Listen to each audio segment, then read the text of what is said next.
Talagang napakalalaki ng butil niya guys, diba? Oh, tingnan nyo guys. Super sa ano. Ayan oh, napakalaki ng butil niya guys.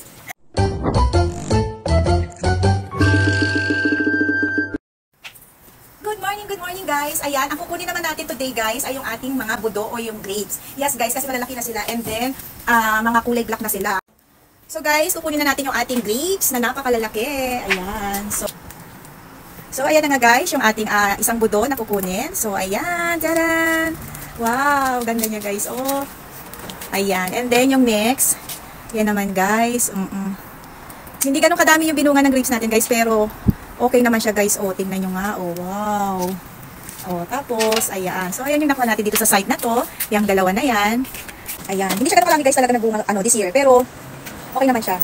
At, hindi naman nawala. Hindi nasira yung ating yung ating budo ngayon. Kumpara lang last year guys, kasi talagang napakadami or punong-puno yung ating budo. Yes, guys, yung grapes natin. Dalawang basket yata tayo nun. Oo. Pero this year, ayan. Tsaka malaki ng butil ng natin guys, ng budo. So, nakakatuwa lang guys. Ayan. Ayan, grabe guys. Ang ganda talaga, no? Kahit papaano, ang dami niya pa rin, kahit papaano marami lang din siyang binunga o binigay sa atin.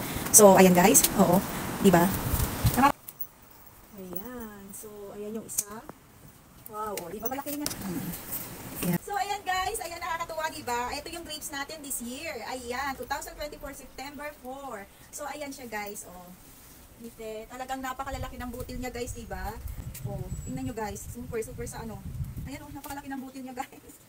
Grabe, nakakatuwa lang kasi pagka ganito, diba, mag-aano ka? May ganyan? Oo. Tsaka ang juicy niya talaga, guys. Oo, super juicy.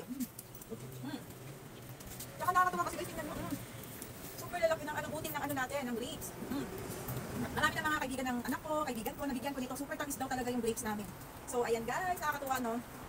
So, hanggang dito na lang, guys, ang ating video. Thank you for always watching. Bye!